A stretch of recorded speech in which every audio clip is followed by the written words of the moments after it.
말씀을 듣기 전에 한 번 더 기도하시겠습니다. 우리들의 근원이 되시는 아버지, 우리는 당신의 말씀을 사모합니다. 2000년 전에 기록되게 하셨던 이 말씀이 그때만 소용되는 것이 아니라 지금 우리가 선 바로 이 자리에서, 우리 교회 공동체가 선 바로 이 자리에서, 우리의 목장 모든 공동체가 선 바로 이 자리에서 주님의 이 고린도후서 말씀이 말씀하실 줄을 기대하며 머리 숙이오니 주여, 믿는 우리들에게 이 시간에 역사하여 주시옵소서. 주께 의탁하며 예수님의 이름으로 기도합니다. 아멘. 봄이 되면 초등학교 때 운동회를 하던 기억이 납니다. 너무 즐거운 시기였습니다. 아이들이 간식을 막 먹기도 하고 달리기를 하기도 하고 줄다리기, 박터트리기를 하기도 하고, 특히 맨 마지막에는 항상 제가 다녔었던 초등학교, 국민학교죠. 거기서는 계주 경기를 맨 마지막에 합니다. 1학년들이 나와서 이제 잘 뛰는 애들 각반별로 나와서 쫙 천군 백군으로 나눠서 뛰면 천군 이겨라, 백군 이겨라 막 이제 하고, 또 이기면 우리 팀 이겼다고 막 함성을 지릅니다. 그러면 이제 달리기를 다 뛴 이 선수들이 스탠드로 가서 다시 관중이 되고 이제 2학년 선수들이 나와서 뜁니다. 그런 식으로 6학년까지 쭉 뛰는 그 과정, 저도 종종 경험을 해보면 계주 주자로 이제 뽑혔다, 나가야 된다라고 했을 때 두 가지 마음이 동시에 들더라고요. 하나는 되게 부담이 됩니다. 혹시라도 내가 바톤을 떨어뜨리면 어떡하지? 실제 떨어뜨려서 막 우는 아이들도 있고, 그러면서 또 동시에 내가 그래도 잘 뛰나 보다, 선수로 뽑혔구나 라고 하는 그런 어떤 자부심 같은 것도 느껴지곤 했습니다. 근데 고만고만한 초등학생들끼리 뛰다가 이제 고학년으로 올라가면 이게 발육이 굉장히 빠르고 소질이 있는 아이들이 이제 나타나지 않습니까? 종종 이제 그러다가, 많지는 않지만 외부 대회까지 나가는 아이들이 있을 수가 있어요. 도내 대회에 나간다든지 뭐 시내 대회에 나갈 때 와, 쟤는 정말 대단하다, 이런 아이들이 가끔 학교에 한 명 정도, 두 명 정도 있을까 말까 하지 않습니까? 그런 아이가 한번 끼면 이 계주의 게임이 달라집니다. 원래는 아이들끼리 뭐 몇 미터 앞서거니 뒤서거니 하면서 이게 이제 계주고, 나중에 크게 차이가 나면 이제 조금 더 차이가 나는데, 이런 아이들은 한 10m를 뒤졌어도 따라 잡아버리잖아요. 그리고 진짜 빠른 아이들은 한 반 바퀴 넘게 뒤졌는데도 그를 따라잡고 역전해가지고, 그러면 이제 또 난리가 납니다. 어떻게 이거를 역전했냐 하면서 이제 두고두고 몇 주 동안 이 점심시간에 화제거리가 되고는 했습니다. 우리가 그리스도인으로서 이 땅을 살아가는 것도 경주죠. 예수님 바깥에 있을 때에도 예수님 안에 있을 때에도 인생의 길은 많은 의미에서 경주입니다. 차이점이 있다라고 한다면, 우리가 예수님을 모를 때에는 왜 그렇게 열심히 살아야 되는지를 잘 몰라요. 근데 어쨌든 열심히 삽니다. 왜냐하면 열심히 살라고 모두가 그렇게 얘기를 해주고요. 학생 때는 공부해라, 직장인 때는 열심히 일해라, 자녀를 기를 때는 잘 키워라, 아무튼 뭐 좋은 부모가 되라, 좋은 배우자가 되라, 열심히 노력하면서 좋은 거를 추구하는데, 문제는 뭐냐면 왜? 누구를 위해서? 무엇을 위해서? 대답해 줄 수 있는 사람이 없어요. 각자의 그냥 개똥 철학을 가지고 이야기를 하지만, 어느덧 맞는 듯 하다가도 또 유행이 지나면 다른 얘기 듣고 다른 얘기 듣죠. 그리스도 안의 차이점은 무엇이냐면, 우리가 이 경주를 왜 해야 되는가, 이걸 안다는 것이에요. 어디를 향해서 뛰는가, 이걸 안다는 것이에요. 누구로부터 이 경주의 부르심이 왔는가, 이걸 안다는 거예요. 뛰어가는 길이 참 고생스러운데, 때로는 참 눈물이 나오는데, 때로는 참 외로운데, 그것이 왜 가치 있고 아름다운 고생인가 가르쳐 준다는 것입니다. 예수 그리스도께서 이미 이 경주를 뛰셨고, 그 경주를 승리로 이끄시면서 우리를 그 경주로 초청하신 것이며, 우리가 이 땅에 살아가는 동안 그분의 비전과 꿈을 따라서 많은 우리들의 이웃들과 열방과 민족을 향하여서 그리스도의 부르심으로 그들에게 부를 수만 있다면 내가 어떤 고생을 하던 가치 있다. 내 삶의 스토리가 참 인간적으로 볼 때 참 비참하기까지 하다 손치더라도, 사람들이 볼 때 너는 성공한 게 하나도 없다 이렇게 말한다 할지라도 나는 상관없다 라고 말하는 믿음의 위인들이 나타나게 되는 것입니다. 우리가 오늘 읽은 이 고린도 후서에서는 이미 시작된 이 경주의 길을 걸어갈 때에 우리가 만나는 수많은 고생들 그리고 고통들을 어떻게 이겨갈 수 있을 것인지에 대해서 가르쳐 줍니다. 특별히 우리가 공동체 일원으로서 만날 수 있는 여러 가지 문제되는 상황들을 해결해가는, 승리로 바꾸어가는 실마리가 어디에 있는가, 그것을 가르쳐 주고 있습니다. 한마디로 정리하자면 승리하신 그리스도가 우리를 개선 행렬에 동참시키신다, 이 말로 요약할 수 있습니다. 한번 따라해 보시겠습니다. 승리하신 그리스도가 우리를 개선 행렬에 참여시키신다. 네, 이 말씀의 뜻을 몇 군데를 살펴보면서 여러분들과 나누고자 합니다. 고린도 후서는 어떤 서신서보다 바울의 개인적인 감정이 가장 많이 녹아있는 그런 서신입니다. 그럴 수밖에 없는 것이 고린도 교회는 사도 바울의 이 사역 인생에 있어서 좀 특별한 위치를 갖는 그런 교회예요. 지도를 한번 잠깐 보면서 생각을 해보겠습니다. 바울이 3번에 걸쳐서 전도 여행을 했습니다. 나중에 이제 죄수의 신분이 되어서 로마로 간 것을 4차다 이렇게 말하기도 하고, 또 나중에 내가 이탈리아도 가야 되리라 이런 말을 하죠. 그게 이탈리아잖아요. 그걸 이제 갔는지 안 갔는지 실제로 잘 모릅니다. 그래서 갔다면 그게 5차. 그래서 이제 4, 5차를 말하기는 하지만 이제 공식적으로 우리가 확실히 알 수 있는 것은 1, 2, 3차는 전도를 위해서 사도 바울이 다닌 여행이다라는 것을 알 수 있고, 그게 다 사도행전에 나타나 있죠. 근데 이제 오늘 우리가 주목할 것은 2차와 3차 전도 여행인데, 왜 그러냐면 2차 전도 여행을 하면서 고린도 교회가 세워져요. 여러분들이 이제 그 화면을 보시면서 보시기에 오른쪽 밑에쯤에 예루살렘이 있어요. 거기서부터 북쪽으로 쭉 올라가면 시리아 안디옥이 있고, 거기서 이제 꺾어지면서 오늘날의 터키 땅으로 들어가는 겁니다. 지난번 우리 김친구 선교사님이 설명해 주셨죠. 왼손 꺾어서. 다소는 사도 바울의 고향이에요. 거기서도 자기 고향에서도 전도를 했고요. 가면서 더베, 이고니오, 루스드라, 안디옥. 요 안디옥은 시리아에 있는 안디옥과 달라요. 비시디아 안디옥이라는 동네입니다. 이름만 똑같습니다. 요 동네들이 이제 갈라디아라고 부를 수 있어요. 요 갈라디아서라는 서신은 바로 여기 있는 교회들을 향해서 쓴 거죠. 근데 요 갈라디아를 지날 때 엄청나게 핍박을 많이 받습니다. 동족들이 따라와 가지고 막 돌을 던지고 이런 일들을 요 갈라디아 땅에서 다 당하게 되고요. 그리고 나서 이제 아시아를 쭉 지나서, 아시아라고 써져 있는 부분이 여러분 요한계시록에 보면 7교회 나오죠. 뭐 빌라델비아 교회, 서모나 교회, 두아디아 교회, 이런 교회들이 이제 저 아시아 땅입니다. 저기를 이제 지나서 무시아라는 동네에서 그러니까 드로아죠. 이 도시 이름으로 하자면 환상을 봅니다. 그래서 마케도니아에 있는 사람들이 건너와서 우리를 도우라, 우리를 구원해 달라는 거죠. 그 환상을 보고 주의 뜻인 줄 알고 순종합니다. 원래는 저 아시아와 저 위에 있는 북쪽으로 더 가려고 했는데 2차 선교 여행 때 환상 때문에 진로가 바뀌어요.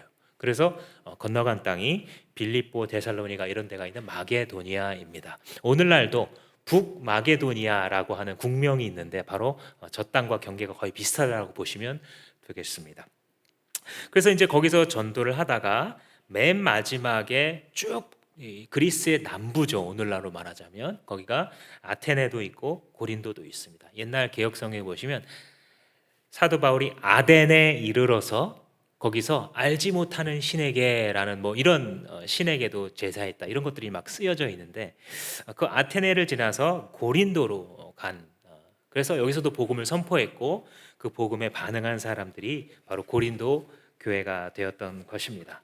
그런데 이 교회는 동네도 도시니까 사람들이 북적북적하죠. 많은 사람들이 모일 수밖에 없었고 복음에 반응한 사람들도 아마 더 많았던 것으로 보입니다. 그래서 이 교회를 잘 세우려고 여기 1년 6개월이나 머물러요. 사도 바울이 어떤 전도 여행은 다 합쳐봤자 2년 정도밖에 안 되는데 이 3차 여행은 길어질 수밖에 없었던 한 가지 이유가 고린도에서 오래 머물렀기 때문이에요. 보통 몇 달 있다가 그냥 떠나면서 다음 교회를 세우고 다음 교회를 세우는데 고린도 교회는 무슨 이유에서든지 그가 오래 머물면서 교회를 계속 세우려는 그런 노력을 합니다. 그래서 생각해 보시면 여러분 고린도에 사도 바울이 몇 번 편지를 보냈을까요? 큐티를 열심히 하신 분들은 우리 해설서에 나와 있는데 최소 4번을 보냅니다. 고린도 전서, 고린도 후서는 그 4개의 순서 중에서 2번과 4번에 각각 해당을 하고 1번과 3번은 소실되어서 현재 우리가 잘 모릅니다. 그 내용을 그냥 추측할 뿐이죠. 근데 그러니까 최소한 4번을 보냈고 남아있는 2편지만 보더라도 엄청 길어요. 로마서부터 서신서가 시작되잖아요. 로마서, 고린도전서, 갈라디아서, 에베소서, 빌립보, 골로새 쭉 나가는데 그 중에서 전후서 2번 이상 보낸 교회는 데살로니가 교회와 고린도 교회밖에 없어요. 그 중에서도 데살로니가 교회 보낸 그 전후서를 다 비교해봐도 고린도 전후서의 4분의 1밖에 안 돼요, 내용이. 그러니까 여러분 당장 조금만 살펴봐도 사도 바울이라는 한 사람의 전도자에 대해서 이 고린도 교회가 어떤 의미를 갖고 있었는가가 금방 다가오실 겁니다. 바울이 가장 많은 애정을 쏟은 교회라 해도 과언이 아닐 정도이고, 그런데 또 모순적이게도 가장 바울을 많이 괴롭히고 아프게 만들었던 그 원인이 또 고린도 교회였습니다. 참 사역의 원리가 예나 오늘이나 비슷한 것 같아요. 가장 많이 위에서 눈물을 흘리고 기도하고 애정을 쏟는 그 대상으로부터 가장 많은 상처를 받는, 그것이 어떻게 보면 목양의 일인 것 같습니다. 이상한 일이 아님을 목양의 하트를 갖고 일하시는 많은 우리 일꾼들께서 위로 받으시기를 바랍니다. 고린도 교회의 문제는요, 첫 번째 서신은 완전 소실되어서 학자들이 그냥 상상을 해요. 아마도 에베소서처럼 그리스도에 대한 구원의 신앙과 실천의 문제 이렇게 다루고 끝내겠지 않았느냐. 첫 번째 편지니까. 두 번째 편지인 고린도서에서는요, 고린도의 문제 목록이 쫙 등장해요. 고린도 전후서는 둘 다 별명을 지으라면 저는 문제서신서 이렇게 짓고 싶을 정도로 정말 실제적인 문제가 다 나타납니다. 예를 들어 보자면 고린도전서의 내용이 시작할 때부터 뭐로 시작하냐면 친한 사람들끼리 파벌을 만들어서 서로 분열하는 당파 문제로 그냥 시작을 해요. 나는 맨 처음부터 여기서 복음 전했던 아볼로한테 배운 사람이야. 파당 딱 아볼로파, 그죠? 아니 나는 그리스도의 제자의 수장인 베드로한테 배운 사람이야. 베드로파. 아니 나는 고린도에서 진짜 예수의 복음을 오랫동안 가르친 바울한테 직접 배워서 바울파. 우리는 아무에게도 속하지 않은 오직 그리스도에게만 속한 파, 가장 위대한 파, 그리스도파야. 이러면서 파벌을 만들었던 장면이 나오죠. 생각해 보시면 이게 옛날 교회 문제가 아니라 우리의 문제인 걸 알 수 있어요. 우리 교회는 이제 세운 지가 뭐 1년 예배 드린 지가 그거밖에 안 돼서 어떤 그런 문제가 없는 것으로 생각할 수 있습니다. 그런데 사실 우리는 이미 예상하고 있어야 됩니다. 교회가 세워지고 시간이 지나가면 파벌은 생깁니다. 그런데 어떻게 할 것이냐가 더 중요한 거예요. 왜 생길 수밖에 없냐면요, 사람이라는 것이 그냥 무의식적으로 끌리는 사람이 있어요. 말이 잘 통하고 어떤 코드가 좀 맞는다든지, 하다못해 어떤 이 동양 사람이거나 좀 정치색이 좀 비슷하거나 하는 스포츠 즐기는 게 비슷하거나 그러면 막 대화가 통하고 하다 보니까 밥 먹으면서 얘기하는 것도 너무 즐겁고 하다 보면 그 사람 만나고 싶고, 그러다 보면 친하고 기도 제목 나누고 그러다 보면 친해집니다. 친해졌으니까 이 사람이 싫어하고 꺼려하는 어떤 사람들과는 나도 자연스럽게 멀어지죠. 그러니까 자연스럽게 파벌과 이것이 나타날 수밖에 없어요. 그런데 그것을 무너뜨리고 하나됨을 세우려고 할 것이냐, 아니면 그냥 육신이 끄는 대로 편하게 교회 생활한다는 것으로 가면서 결국은 그것을 여기까지 가게 하느냐, 그 차이만 있을 뿐이죠. 우리는 예상하고 있어야 합니다. 그런가 하면 불륜 문제가 있었어요. 교인이 되었지만 우리가 예수 그리스도를 믿고 나서 큰 은혜로서 당장 모든 이 죄의 습관들을 끊는 경우도 있습니다. 정말 위대한 은혜를 받은 위대한 신앙이죠. 그런데 또 많은 경우는 예수를 믿어서 은혜가 있지만 내가 달그닥달그닥 거리면서 달고 왔었던 그 쓰레기와 같은 옛날의 습관을 그냥 계속 어느 순간까지 끌고 가는 경우들이 있어요. 이 변화의 과정이 필요한 것이죠. 이 사람들이 고린도에 살다 보니까 이런 거거든요. 음행이라는 것이. 고린도식이라는 형용사가 있어요. 이게 건축 양식으로 말하자면 거기가 문화가 발달했기 때문에 고린도 양식의 어떤 그 건축 양식도 있지만 문화로 말하자면 굉장히 문란하다는 뜻이에요.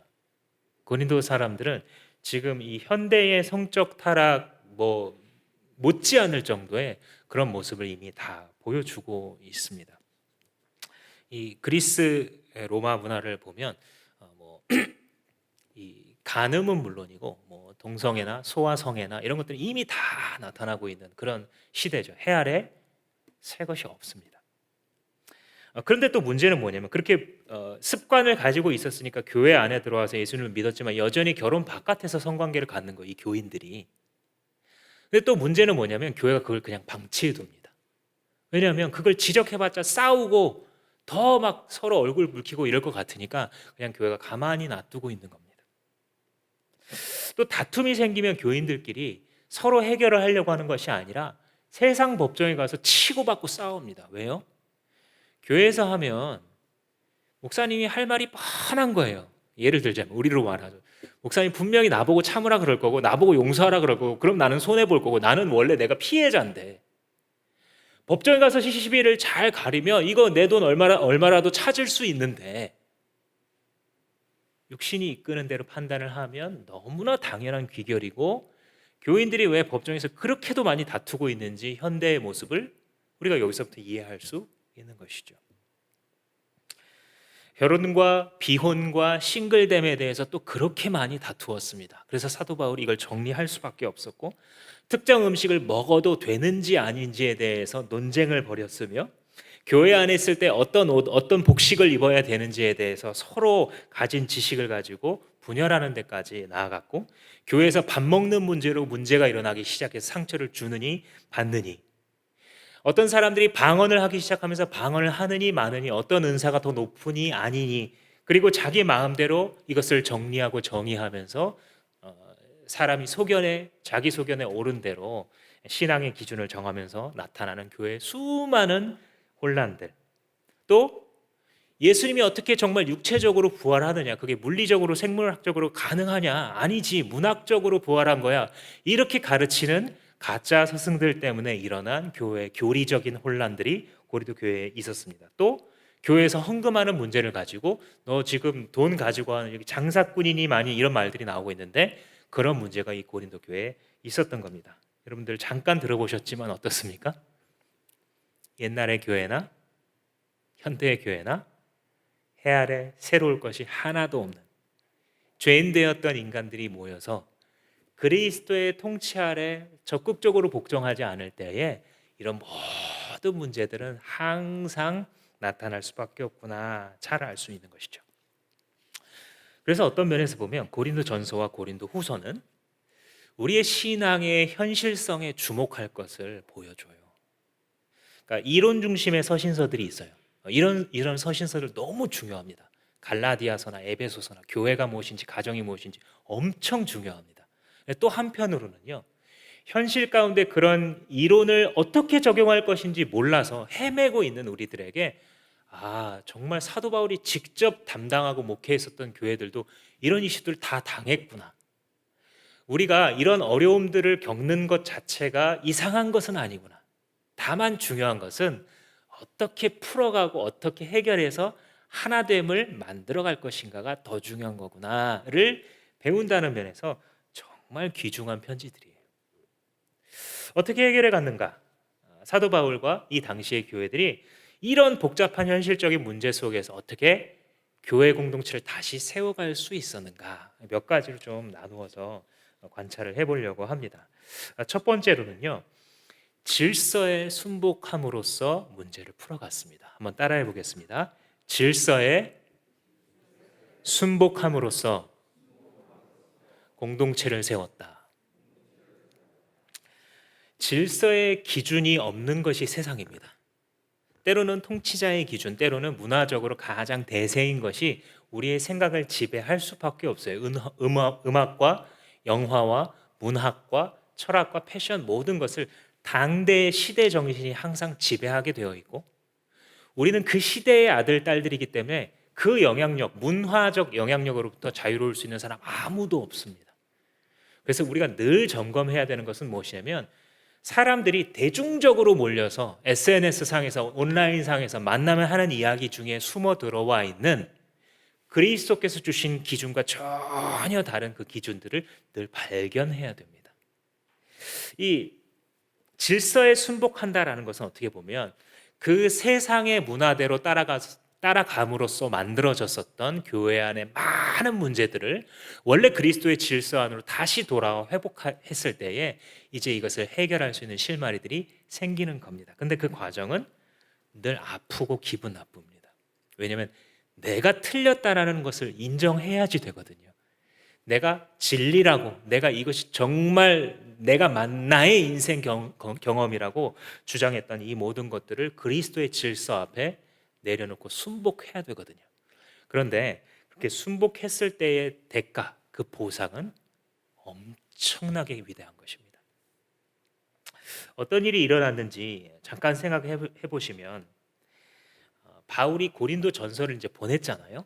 그래서 이러이러한 문제들 너 이렇게 해결하도록 하여라. 내가 다시 방문했을 때 너희들이 순종하는지의 여부를 보겠다라고 경고를 합니다. 그리고 실제 이제 2차 전도 여행 때 아까 본 것처럼 가서 이제 점검을 하게 되죠. 점검을 하면서 바울이 방문을 할 당시에 우리가 기대하기로는 사도가 오셨으니까 당연히 모두가 이제 사도의 권위를 인정하고 순종했을 것 같잖아요. 그러지 않았던 거예요. 더 난리가 난 거예요. 사도 바울이 스스로 생각할 때 자괴감이 들 정도로 갔을 때 문제가 폭발해 버립니다. 사도 바울이 예를 들어서 뭐 그건 다 뭘 지적했는지는 말하지 않지만, 예를 들어서 음행의 문제, 다툼의 문제, 파벌의 문제를 사도 바울이 지적하면 거기다 다 말대답을 하는 거예요. 그리고 너는 잘났냐고 도리어 사도 바울의 약점을 막 공격을 하기 시작합니다. 그래서 어느 정도였냐면 사도 바울이 그대로 그냥 떠났었어야 돼요. 문제가 해결 안 된 상태로, 더 갈등이 고조된 상태로 떠나가면서 마음이 너무 아픈 상태로 사도 바울이 마게도냐로 다시 북쪽으로 올라가게 돼요. 그러면서 한편으로는 사도 바울이 실패감을 느끼면서 또 다른 한편으로는 눈물로써 편지를 쓰게 됩니다. 1장 23절을 먼저 보시면, 1장 23절에 이렇게 돼 있어요. 내 목숨을 걸고서 하나님을 증인으로 모시렵니다. 내가 아직 고린도에 가지 않은 것은 여러분을 아끼기 때문입니다. 이런 말 하잖아요. 이게 뭐냐면 고린도서 1장과 2장 전체를 지배하는 것 중에 사도 바울이 내가 너들한테 안 간 게, 그게 안 가고 싶어서, 그게 진심이어서 안 간 게 아니야, 이걸 자꾸 변명해요, 사도 바울이. 이 변명을 왜 하냐면, 이 변명은 사실 변호인데 이 변호를 실패하잖아요. 그러면 교회가 넘어가는 거예요. 사도 바울이라는 이 한 사람의 정당성이 여기서 증명이 되지 않으면 고린도 교회는 모든 통제를 잃어버리고 그리스도의 질서를 잃어버립니다. 근데 사도 바울이 원래는 해결이 안 된 상태로 마게도냐로 다시 떠난다 그랬잖아요. 떠나면서 무엇을 계획했냐면, 너희들 잠깐만 기다려라. 저 마게도냐에 내가 만나고 해결해야 될 사역 일정들이 있으니까 그걸 해결한 다음에 다시 올게. 이렇게 계획을 세운 거예요. 원래대로라면 왔다가 방문하고 다시 그냥 예루살렘을 돌아가는 건데, 왔다가 방문하고 마게도냐 올라갔다가 다시 가겠다는 거예요, 고린도로. 이 정도예요, 애정이, 사도 바울의 애정이. 다시 갈 테니까 기다려라 라고 말했는데, 시간이 흐르면서 그 계획대로 됐어요, 안 됐어요? 안 됐어요. 이게 이제 문제가 되는 거예요. 공격하는 사람들의 입장에서 봤을 때는, 봐라, 너네들 봤지? 분명히 약속해놓고 사람이 한 입으로 두 말하는 저게 지도자야? 자기가 겉으로는 우리를 사랑한다라고 말하지만 속으로는 이미 그냥 귀찮으니까 떠난 거 아니야. 겉으로는 예스하고 속으로는 노하는 1장에 그렇게 얘기하죠. 그 사람이 이 사람 표리부동한 사람이야. 더군다나 이 사람은 사도야? 사도 아니잖아.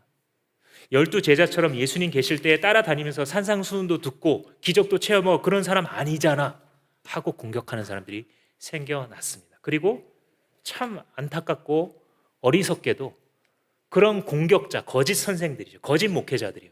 그들의 공격을 받아들이면서 많은 성도들이 동조를 해버립니다.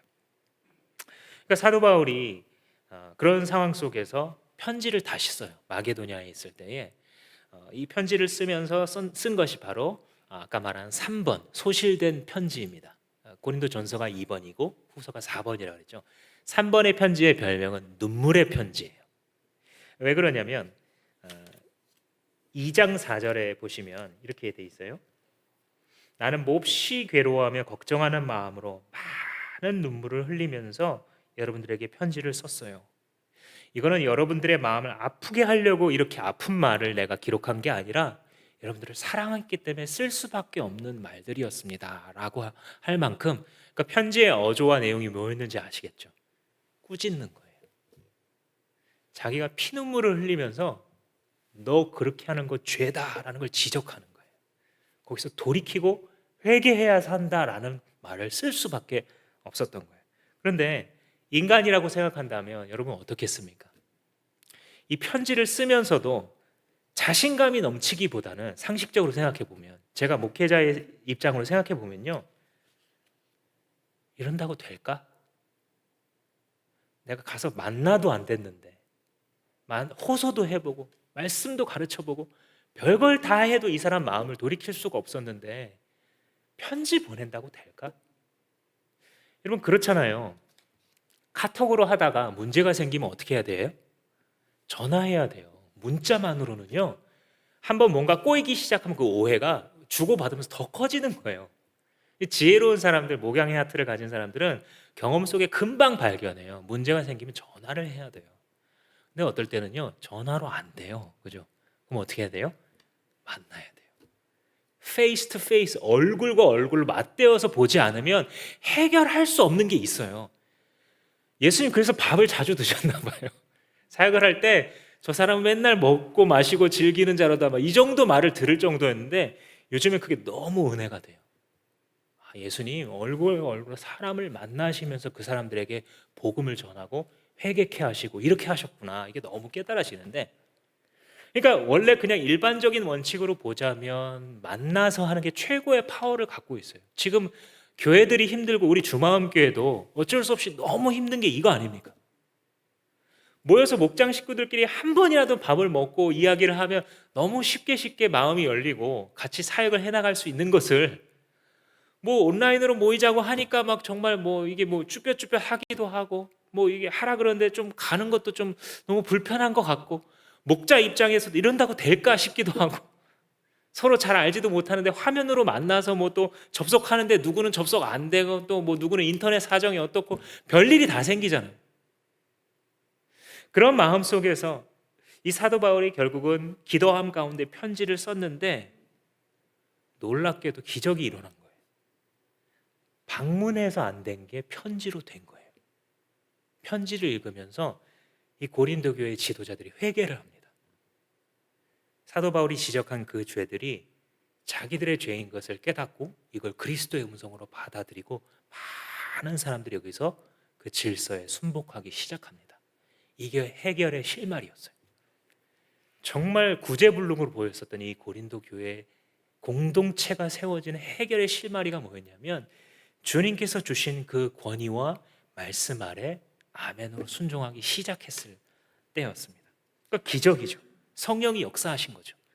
이 순종이 쉬운 게 아니었어요. 이 지도 다시 한번 세 번째 걸 보여주시면 바울의 3차 전도 여행을 보시면 아까 설명한 그걸 보실 수 있을 텐데, 혹시 지도가 두 번째, 여기 이제 3차 전도 여행인데 아까 말씀드린 것처럼 저 북쪽의 마게도냐, 그죠? 오늘날의 마게도냐, 북마게도냐 왕국이죠. 거기서 마게도냐에서 일을 보고서 밑에 고린도로 다시 내려오려고 계획을 하고 있었다가 그걸 취소했을 때 커다란 공격이 일어나고, 이게 여러분들 지난주에 큐티 하신 것처럼 1장과 2장 그리고 7장까지도 이 얘기가 계속돼요.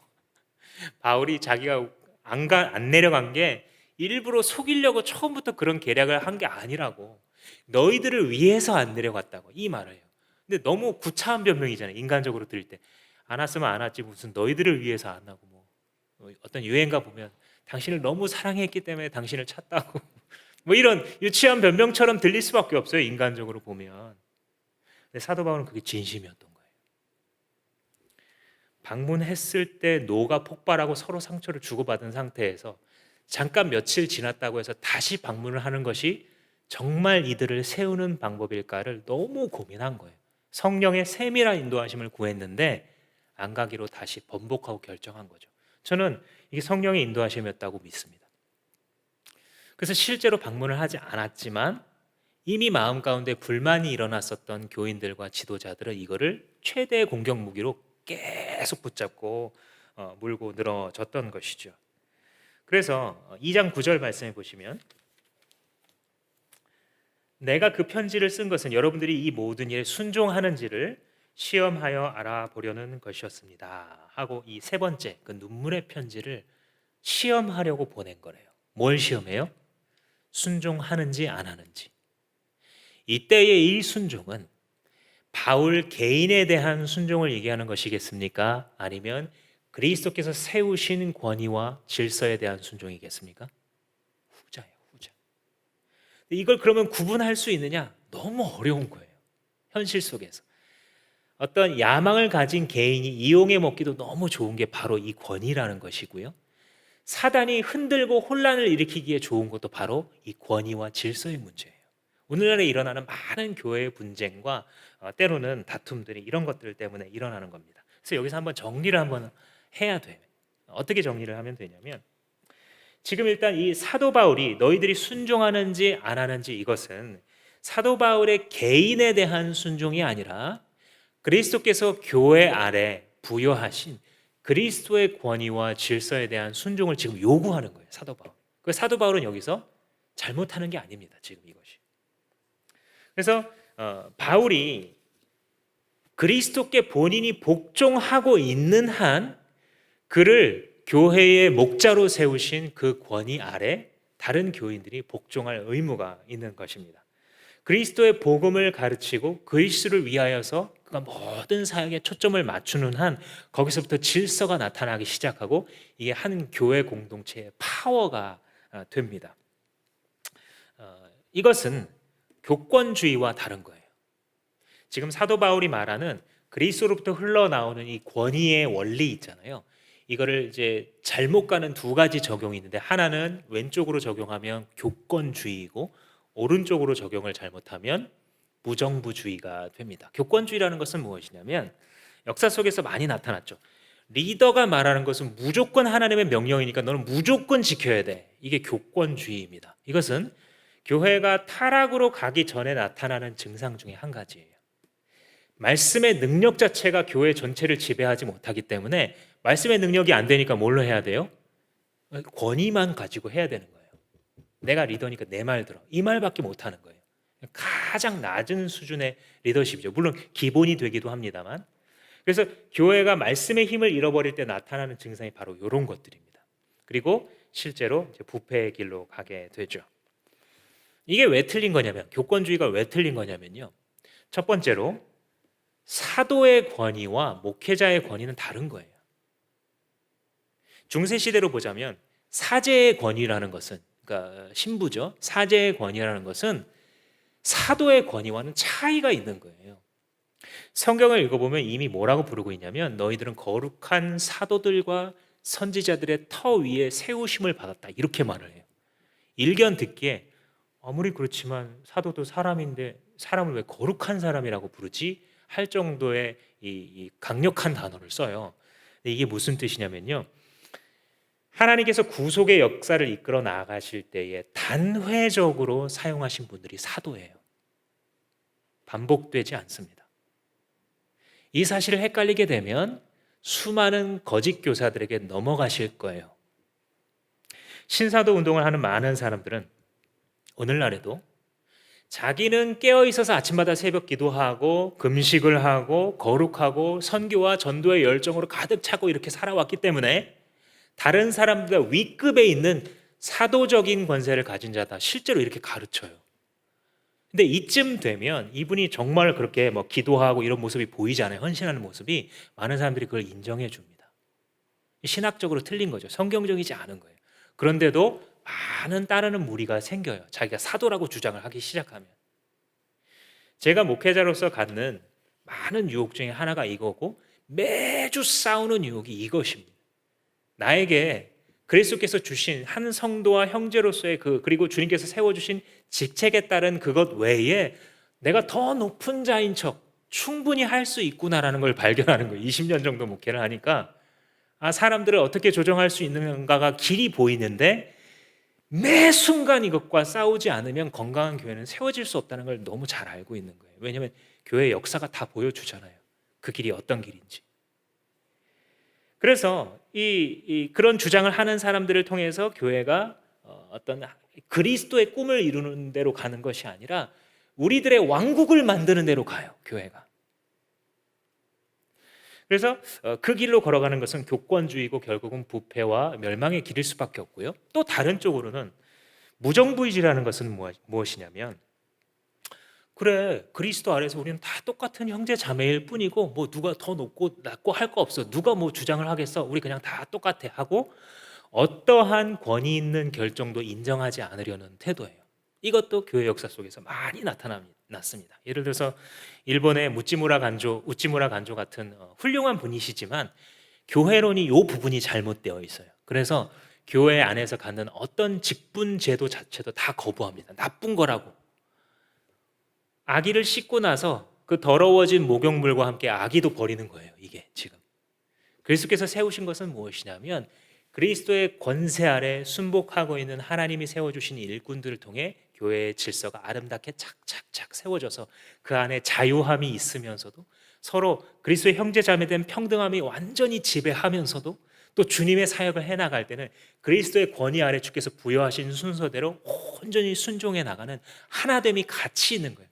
그래서 옆으로 하나됨과 방향성을 가지고 위로 하나됨이 동일하게 아름답게 조화되어 있는 것이 그리스도의 교회입니다.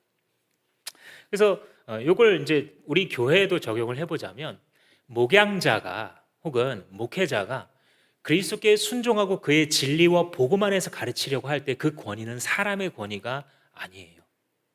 그래서 여러분 기본적으로는요, 나의 목자님 있잖아요. 내 영혼을 돌보는 책임을 교회로부터 예수 그리스도로부터 부여받은 사람의 그 권위와 무게를 가볍게 여기지 마세요. 이분이 나를 위해서 성경에 근거하여 충고해 주는 것들을 무게감 있게 들을 때에 엄청난 보상들이 사실 있어요. 이거를 받아들일 때는 잘 알 수 없는, 그래서 제가 신앙생활을 하다가 어떤 마음의 결단을 한 적이 있냐면 잘 모르겠으면 일단 순종하자, 이런 마음을 가졌어요. 근데 어쩔 때는 잘못된 명령이에요. 성경으로 볼 때에도 그건 순종하면 안 되죠. 그러나 어쩔 때는 그냥 아리까리해요. 이 길도 되고 저 길도 돼. 근데 현대인의 태도가 뭐냐면요, 웬만하면 내 마음대로 해요. 그냥 많은 것을 잃어버립니다. 웬만하면 나를 사랑하고 나의 영혼을 돌보는 책임을 부여받은 사람이 권하는 대로 한번 해보자. 성경에 어긋나지만 한다. 그러면 웬만하면 많은 것을 챙겨서 성장하게 되더라고요. 우리 교회에도 이 운영위원회 혹은 당회, 많은 장로교회가 가지고 있는 것처럼 행정을 결정하는 조직이 있어요. 또 영적으로 보면 총목자 모임이 있습니다. 우리의 모든 목양을 담당하는 리더들이 함께 모여서 교회의 중요한 것들을 기도하고 논의하고 계속 체크해보는 그런 시간을 갖는 건데, 이런 것들을 해나갈 때에 우리가 지금 강조하는 것이 무엇이냐면 주 예수께서 계시고 그분의 뜻이 무엇인지 우리가 집단이 인도함을 받을 수 있다라는 믿음을 우리는 갖는다. 우리가 함께 자기의 이 자존심과 자기의 어떤 야망들 이런 것들을 좀 내려놓고 함께 인도함을 받는다는 것을 가지고 각자 기도한 다음에 모여서 이야기를 하면 하나님께서 우리에게 하나된 마음을 주실 것이다. 이런 마음을 갖고 나아갑니다. 그래서 회의를 할 때 예수 우리 왕이요 이런 찬양을 부르려고 부르면서 하려고 많이 노력을 하게 됩니다. 그래서 그런 어떤 공동체의 방향이 정해지거나 우리가 이렇게 한번 해보자 할 때 웬만하면 공동체와 함께 해봐야지 이 습관을 가지시면 엄청 지혜로운 거예요. 그 속에 정말 다 일일이 열거하기 힘든 정말 어떨 때는 유치해 보이는 영역인데요. 거기에 하나님의 인도하심이 있을 때도 너무 많이 있습니다. 저도 신학교 시절에도 그렇고 제가 여러분들과 몇 번 나눈 것처럼 저희 아버지가 목회하시는 교회 성도로 제가 있을 때에 아버지와의 관계인 동시에 또 목회자와 성도의 관계이기 때문에 이 이중 관계잖아요. 그러니까 제 마음 속에는 당연히 여러 가지 이겨내야 될 마음의 숙제들이 있었죠. 그러나 이렇게 정리를 했을 때에 하나님께서 저를 어떻게 성장시키셨는지 너무 많이 경험을 했습니다. 이 고린도 교회가 먼저 그리스도께서 부여하시는 질서에 순복하기 시작했을 때 이걸 회복할 수 있는 실마리가 시작되었어요. 만약 그렇지 않았다면요, 고린도 교회는 금방 무너졌을 거예요. 두 번째는 뭐였냐면요, 이 고린도 교회가 어떻게 실마리를 풀었냐면 교회의 거룩성을 유지하려고 노력했어요.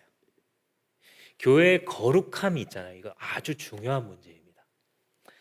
이 5절과 6절 말씀해 보시면 여러분들 나의 마음을 아프게 하고 또 마음을 아프게 한 사람들이 있었고 이런 얘기를 해요. 왜냐하면 교회를 어지럽히고 막 범죄한 사람들이 사도 바울도 상처를 줬지만 이 고린도 교회 전체를 흔들면서 상처를 막 줬거든요.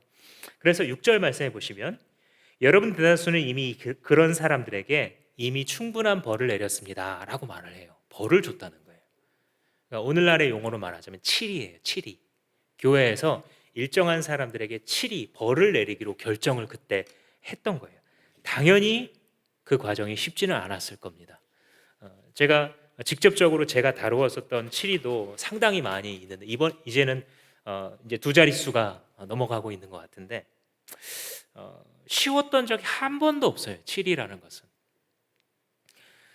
왜냐하면 아무도 당신 잘못했습니다라는 말을 듣고 싶어 하지 않거든요. 하나님의 말씀에 비추자면 그리스도의 인도하심에 따르자면 그렇게 사시면 안 됩니다. 회개하시고 이렇게 돌이키셔야 됩니다라는 말을 아무도 듣고 싶어 하지 않아요. 저를 포함해서. 그래서 어렵고 실패했던 적도 많습니다. 시리아는 중간에 그냥 튕겨져 나가는 거예요. 그래서 많은 교회들은 지금 이제 어떻게 하고 있냐면요, 치리를 하지 않아요. 왜냐하면 그걸 말을 해봤자 변화될 거라는 혹은 순복할 거라는 어떤 그런 예측이 잘 되지 않고 괜히 문제가 일어나거나 때로는 맞서서 싸웁니다. 그러면 너는 이런 비리 저런 비리 있지 않아? 그러면서 이제 문제가 일어나기 시작하면 교회가 법적으로 쪼개지는 데까지 가는 게 바로 이 치리의 문제라서 또 명예훼손으로 막 건다든지 이런 일들을 얼마든지 하는 현대인들이기 때문에 많은 교회가 안타깝게도 치리를 전혀 하지 않는 그런 속에 들어가 있습니다. 그렇게 되면 어떻게 되냐면 교회의 거룩성이 계속 없어지는 거예요. 아까 고린도전서에 음행의 문제가 있음에도 불구하고 교회가 그냥 계속 놔뒀다 그랬죠. 그랬을 때에 고린도 그 스타일이 교회 안에도 그대로 들어와 있는 이 문제가 생기는 것이죠. 교회 7위에는 우리가 속한 이 합동 대한예수교 장로회 합동교단의 헌법으로 따지자면 거의 대부분의 장로교가 비슷합니다만 5개 정도의 이 7위의 절차가 있어요. 제일 약한 것을 일컬어서 권계다라고 얘기를 합니다. 이건 뭐냐면 거의 드러나지 않고요, 당사자에게만 권하는 거예요. 이렇게 하셔야 되지 않겠습니까? 저렇게 하셔야 되지 않겠습니까? 이건 좀 그치셔야 되지 않겠습니까? 하고 부드럽지만 진리의 근거에서 그분에게 잘 얘기를 타이르는 겁니다. 근데 그래도 듣지 않으면 두 번째 단계는 견책이라는 단계인데 이건 공식적으로 꾸짖고 책망하는 거예요. 당신 그거 잘못되었습니다. 그거는 범죄입니다. 그것은 교회 공동체를 흔드는 일입니다. 그래서 이때부터는 공식적으로 교회의 행정 기록에 남게 됩니다. 많은 경우에 이제 그렇게 되고 그럼에도 불구하고 따라오지 않게 되면 수찬 정지라는 이 7일을 내리게 되는데, 이게 뭐냐면 성찬에 들어올 수 없음이라는 뜻입니다. 이거는 이 메시지 자체가 벌써 굉장히 무거운 거예요. 성찬이라는 것은요, 누구 한 사람 개인이 당신 할 수 있다 없다를 정하는 게 아니에요. 이건 그리스도께서 정하신 거예요. 그리스도의 살과 피를 먹는 행위를 누가 함부로 왈가왈부 할 수 있겠습니까? 근데 수찬 정지라는 이 벌을 내릴 때쯤이 되면 무슨 전제가 있는 거냐면, 당신이 지금 계속해서 회개하지 않는 것을 보니 어쩌면 당신은 구원받지 않은 사람입니다 라고 말하는 거예요. 당신의 믿음이 회개함으로써 보여지기까지는 성찬에 들어오지 않는 편이 낫겠습니다 라고 말하는 겁니다.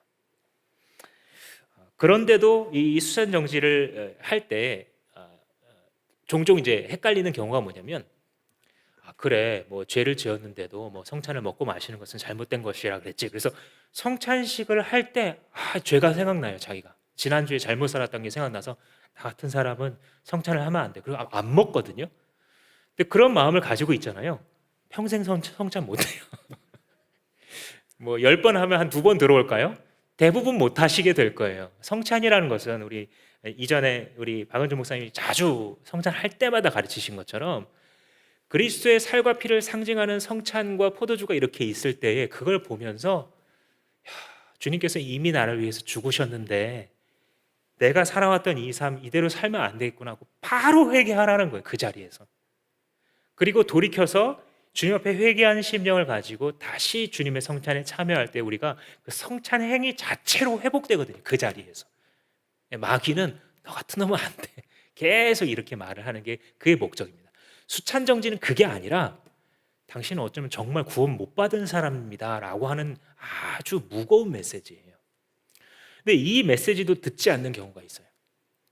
그 경우에는 4단계 제명, 5단계 출교라는 절차를 거치게 됩니다. 뭐냐면 당신은 구원받지 않은 사람임이 분명합니다. 이 뜻이에요. 더 이상 교회에 속해 있지 않은 사람입니다 라고 말을 해요. 제명이라는 것은 그 교적 명부에서 지우는 행정 절차이고, 출교라는 것은 실제로 나오지 못하게 쫓아내는 겁니다. 그래서 이 두 가지는 같이 갈 때가 많고, 이 7위가 살아있는 교회에서는 이런 것들이 드물지만 일어나죠. 우리를 파송해 준 공동체도 지난 1년 사이에 이런 중징계에 해당하는 일이 안타깝지만 있었습니다. 끝까지 교회의 가르침과 권위에 순종하지 않는데, 그것은 그리스도의 이 교회에서 거룩성을 지키기 위한 거예요. 죄의 죄됨을 어떤 인간적인 관계, 어떤 상처 입고 나중에 분열이 일어나거나 법정 소송이 걸릴 수 있다는 이유만으로 교회의 거룩성을 지키지 않기를 택할 때에 그 교회가 길어지면 뭐 합니까? 그 안에 생활하는 모든 사람들에게 죄의 독이 타져 있는데.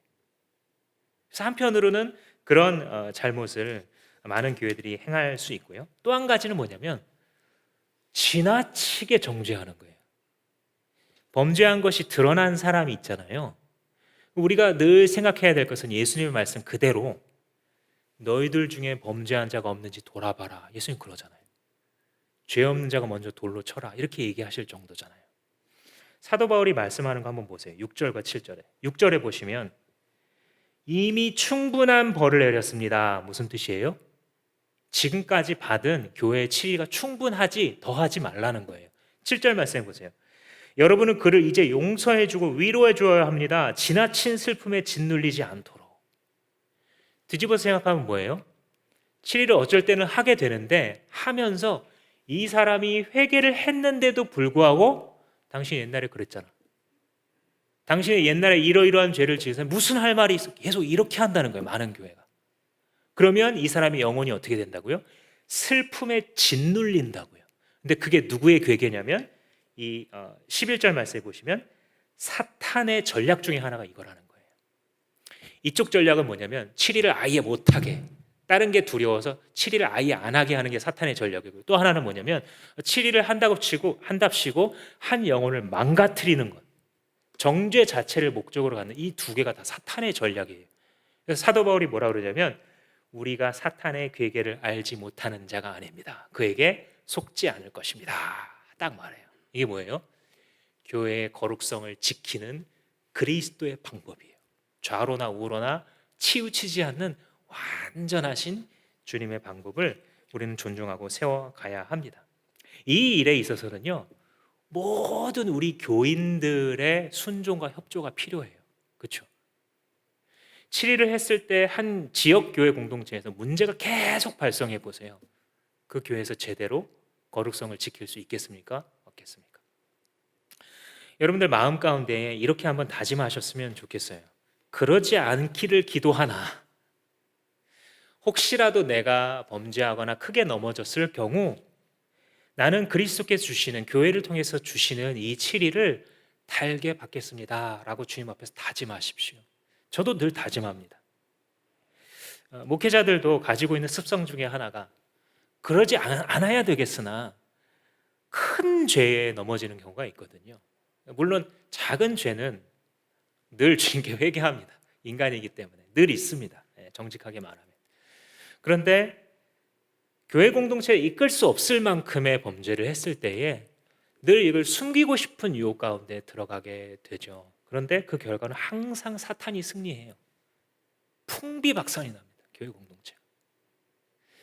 우리의 마음 가운데에 평상시를 지나갈 때 늘 말씀 앞에 겸손하면서 생각할 것이 무엇이냐면 혹시라도 그러지 않기를 주님께 구합니다만 혹시라도 내게 그런 일이 있을 경우 나는 주님의 권위에, 주님께서 주신 교회의 권세에 복종하겠습니다 라는 마음을 가질 때 반어적으로 교회는 더욱더 강력해지고 나는 사단의 괴계를 늘 이길 수 있는 삶을 살아가게 되는 것입니다. 그래서 이 7이라는 것은 정리를 해보자면 한편으로는 죄의 죄됨을 선포하면서 교회 공동체를 보호하는 것이고요. 그죠? 죄를 그대로 놔두면 공동체 전체가 물드니까. 그러면서 또 동시에 7일을 받는 그 사람의 영혼을 회복시키는 게 목적이에요. 아주 중요한 목적 중에 하나가 그의 영혼을 회복시키는 것입니다. 그래서 교회의 거룩성을 지키고 하나됨을 지키고자 할 때에 여러 문제들을 돌파할 수 있는 주님의 지혜가 나타나게 되는 것입니다. 마지막 세 번째, 어떻게 교회 공동체를 세우면서 문제를 해결하겠는가 한번 따라해 보시겠습니다. 그리스도의 종됨으로써. 내가 그리스도의 종이 되었다라는 이 사실을 진심으로 받아들임으로써 이 고린도 교회가 해결의 실마리를 갖고 회복되어 가기 시작했습니다. 사도 바울이 그 대표적인 예예요. 13절 말씀해 보시면 내가 형제 디도를 만나지 못해서 마음이 편하지 않았습니다. 그래서 그들과 작별하고 마게도니아로 갔습니다. 이게 뭐냐면 디도를 터키 땅, 그러니까 아시아 지역에서 만나기로 원래 약속한 거예요. 근데 뭔가 일이 틀어졌어요. 사역이라는 것은 늘 주님의 생각과 우리의 생각이 다르잖아요. 계획을 실컷 했는데 주님이 완전 다르게 인도하실 때 너무 많거든요. 더 많은 것 같아요, 사실. 근데 아무튼 사도 바울의 계획으로는 디도를 요 아시아 땅, 터키 땅에서 만나려고 했는데 그 무산되니까 사도 바울이 마음이 너무 무거워서 그대로 간 게 아니라 다시 마게도니아로 배 타고 건너간 겁니다. 그 얘기를 하는 거예요. 근데 그 마음이 무거웠던 이유, 그게 누구 때문이었어요? 당연히 고린도 교회 때문입니다. 고린도 교회에 해결되지 않은 이 많은 문제를 생각하면서 자기가 여러 곳을 다니고 있지만 이게 늘 자기의 마음을 짓누르는 스트레스요, 압박이요, 또 억울함이었어요.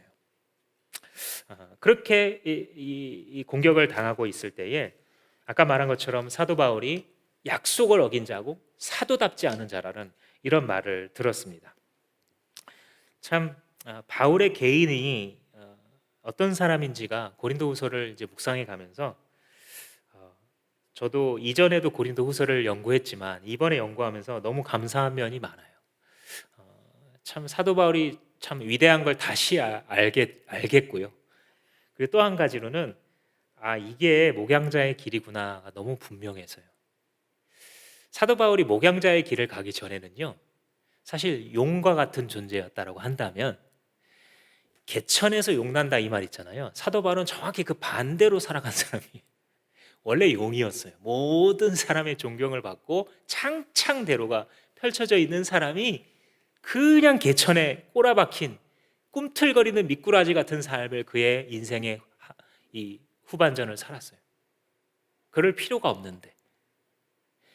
다메섹 도상에서 예수만 안 만났으면, 예수님만 안 만났으면 그는 여전히 하늘의 용으로서 살아갔을 거예요. 물론 지옥 가는 용이죠. 그러나 예수님을 만났을 때에 그의 육신만큼은 개천에서 뒹구는 인생을 살았어요. 인간적으로 보면 되게 불쌍하게 살았어요. 그의 후반전을. 누구 때문에요? 예수님 때문에.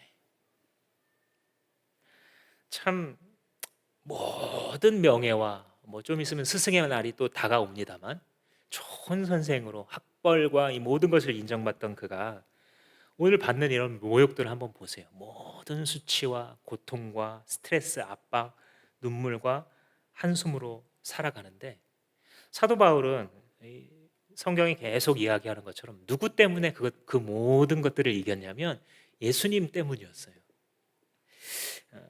생각해 보시면 사실 이게 우리들에게 주시는 도전이에요. 사도 바울처럼 정말 내가 선교사의 삶을 살고 있건 아니면 평범한 한 사람으로서 살아가던, 아까 우리 이 집사님이 간증해 주신 것처럼 한 사람의 자기의 삶의 자리에서 평범하게 살아가고 있건 간에 우리가 이 땅을 예수님 때문에 살아갈 때에는 거기에는 많은 고생이 따를 수밖에 없어요. 그런데 예수님 때문에 예수님을 닮으려고 이 고난의 삶을 살아간다는 것이 말로는 되게 간단한데요, 우리의 인생을 실제 대입해 보면 간단치가 않은 거예요. 이게 이리 치이고 저리 치이고, 세상에서는 이렇게 당하는 것 같고, 또 공동체 안에, 교회 공동체 안에 들어왔는데도 또 여기는 이렇게 한 수 접고 저렇게 한 수 접고, 어디 한 군데 내 마음을 다 터놓을 거 없는 이러한 고립감을 느낄 때도 참 많다라는 것이죠. 근데 그러면서 사도 바울이 생각하는 것은 무엇이냐면, 이 모든 고난과 스트레스는 결국은 나를 부르신 하나님의 영광이라는 거예요. 결국은 그것이 그리스도께서 걸어가셨던 행렬이었다는 거예요. 예수님이 공생의 삶을 사시기 전에는 한 가정에 사랑받는 사람이었고, 목사라는 직업을 가지고 성실하게 일해서 아무 문제 없는 삶이었어요, 인간적으로 보면. 그런데 공생의 삶을 사시는 그 3년의 기간 동안 온갖 오해와 욕짓거리와 매질과 십자가를 다 당하셨잖아요.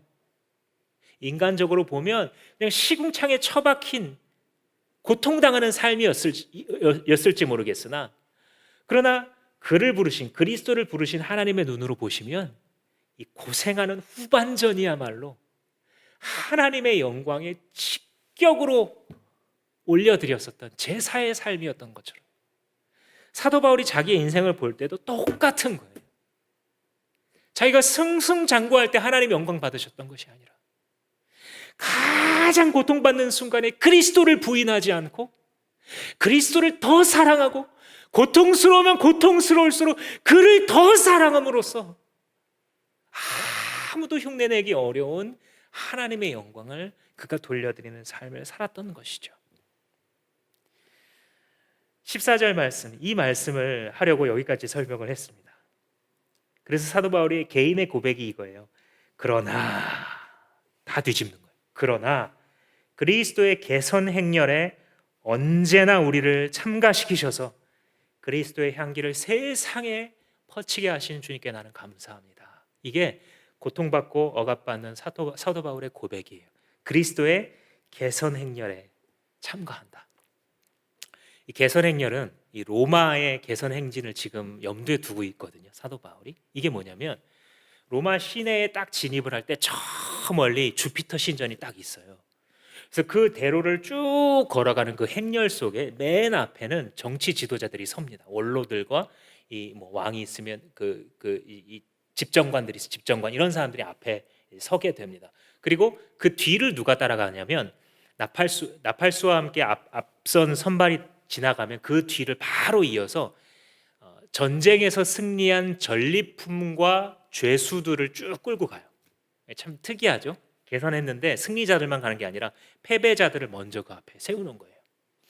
그래서 이 패배자들이 쭉 가면서 이 어떤 냄새를 맡게 되는데, 그 냄새가 뭐냐면 자기들 바로 뒤에 위치해 있는 제사장들이 계속 향을 뿌립니다. 향을 피워요. 그럼 이 냄새가 온 동네에 가득하게 되는데, 이 냄새를 맡는 순간 시민들은 무슨 생각을 하냐면 이겼구나. 멀리서도 아는 거예요. 이 냄새가 나면서 우리 장군이 승리했구나. 근데 이 죄수들은 이 냄새를 맡으면서 아는 거예요. 아, 우리는 곧 처형되겠구나. 당시 이 로마 군대의 이 풍습이 전리품으로 쫙 끌고 들어와서 물건들은 다 가지고 황제의 창고로 들어가서 병사들한테 나눠준다든지 이렇게 하고, 왕을 대적했었던 이 적군들은 다 끌고 들어와서 다 보는 데서 처형시키는 거예요. 그래서 이 냄새가 개선 장군에게 속한 자들에게는 승리의 표식이고, 개선 장군에게 속하지 않은 죄수들에게 있었던 죽음의 냄새. 그 말을 지금 사도 바울이 하고 있는 겁니다. 그런데 이 부분을 이제 해석하면서 스콧 헤이프만이라는 아주 훌륭한 신약학자가 이런 말을 해요. 그 개선 행렬에 지금 우리를 참여시키셨다는 이 사도 바울의 말이 그 개선 행렬의 여러 무리 중 우리가 누구라는 말인가? 이 질문을 던져요. 이상하다? 당연히 우리 장수와 함께 따라가는 우리는 주님의 군사들 아닌가? 이제 이렇게 우리가 생각하기 때문에 이 질문 던지는 거예요. 실제로 그리스도의 개선 행렬에 우리를 참가시켰다. 새 번역이 잘 번역을 했어요. 개역개정은 마치 우리가 승리자로서 들어간다. 근데 그게 해석이고요. 실제 문자적으로 번역을 하자면 아무 의미 없는 중립적인 의미로 개선 행렬에 들어가 있다 이렇게 딱 되어 있어요. 근데 실제로 당시의 풍습을 살펴보자면 이 헤이프만이라는 학자에 따르자면 우리는 죄수로서 속한다는 거예요. 로마서의 말씀처럼 하나님의 원수였기 때문에 어떻게 하면 주님으로부터 도망쳐서 나 혼자 행복한 삶을 살 수 있을까를 살아갔던, 끊임없이 주님을 내 삶에서 부인하고 무시하려고 노력했었던 그 원수된 삶을 그리스도께서 십자가의 전쟁으로 우리를 죄수로, 우리를 승리로, 전리품으로 거둬 드린 존재이기 때문에 우리가 주님의 개선 행렬에 속할 수 있었다는 거예요. 그런데 이 로마의 개선 행렬에도 당시의 황제가 자비로운 사람이거나 장군이 은혜를 베풀면 그 죄수들을 죽이지 않고 종으로 썼대요. 마찬가지로 그리스도께서 우리를 죄인으로서, 죄인인 것을 알고 그리스도가 승리하심으로써 우리를 이 개선 행렬에 이끌어 가셨는데, 그 안에서 주님의 은혜를 받은 자들이 맨 뒤에서는 그리스도의 장군, 이 개선 장군과 함께 가는 군병으로 변화되는 역사가 우리에게 있었다. 이렇게 해석을 합니다. 저는 맞는 해석이라고 생각을 합니다. 그리스도께서 그 전쟁을 이미 다 승리로 끝내 놓으시고 남은 주님의 재림식까지 있는 이 교회를 이끌어 나가실 때에 우리를 주님의 종으로 쓰시겠다라고 부른 거예요. 사도 바울이 말끝마다 자기의 편지에 뭐라고 얘기를 하냐면 나는 그리스도의 노예입니다 라는 고백을 하는 게 바로 그런 뜻이에요. 나는 하나님의 종된 사도 바울이고 디모데이고, 이런 얘기를 계속 하는 이유가 사도 바울이 종된 의식을 가지고 있었다는 거예요. 이게 해결의 실마리예요. 이게 고린도 교회에 사도 바울이 지금 모범으로 보여주고자 하는 거예요. 우리의 삶의 문제와 교회 공동체가 약화되고 있을 때 어떻게 이것을 풀어나갈 수 있겠느냐? 종된 것을 회복함으로써, 주님의 종된 청지기 의식을 회복할 때에 이 교회가 나를 위해서 존재하는 것이 아니라 내가 이 교회를 위해서, 그리스도의 교회를 위해서 존재하고 이 교회라는 공동체를 통해서 수많은 이웃들과 열방을 구원하기 위한 방향으로 주님께서 사용해 가신다라는 사실을 그런 만방에 선포했던 것입니다. 우리가 이 어버이날 시즌을 맞으면서 아까 이야기한 것처럼 이 어버이날이 기독교 국가에서 시작됐다 그랬죠.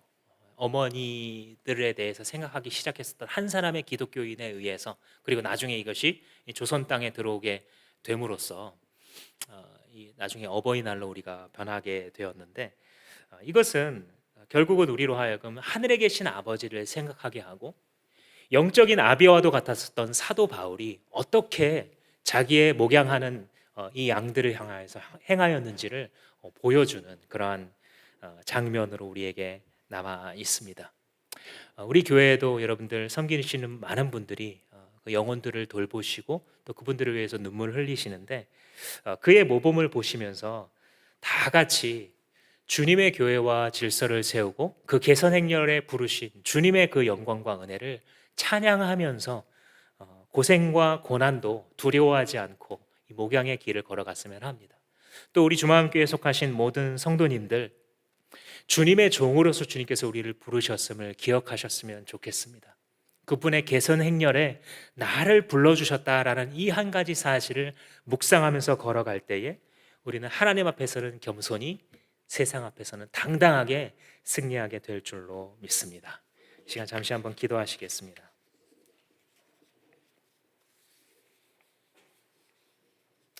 기도할 때에 주님, 내가 그리스도 앞에 엎드리겠습니다. 주님 주신 질서에 순복하며 교회의 거룩함을 세워나가는 일에 있어서 쓰임 받겠습니다. 주님, 종된 마음으로 그리스도께서 나를 당신의 개선 행렬에 참여시켜 주신 것만으로도 영광스러워하면서 끝까지 관제와 같이 부음이 됐던 사도 바울처럼 주님, 나의 인생도 또 우리 주마음 공동체도 그렇게 되게 하여 주옵소서라고 다 같이 믿음으로 한번 기도하시겠습니다. 살아계신 아버지, 감사합니다. 우리 같은 사람들을 보셨습니다. 아버지는 영광을 섬겨주셨습니다.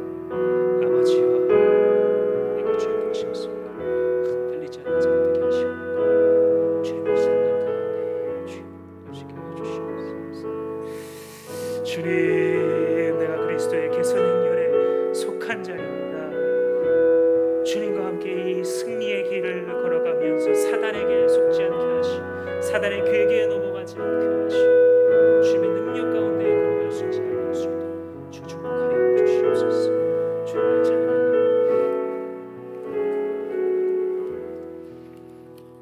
아버지 하나님, 감사합니다. 거룩한 사도의 글을 통하여서 교회가 무엇인지, 한 교회 공동체가 어려움을 겪을 때에 또 영적으로 성장하지 못할 때에 어디서부터 그것을 세워가야 할지 주님, 이것을 통하여 우리가 배우게 하시니 감사합니다.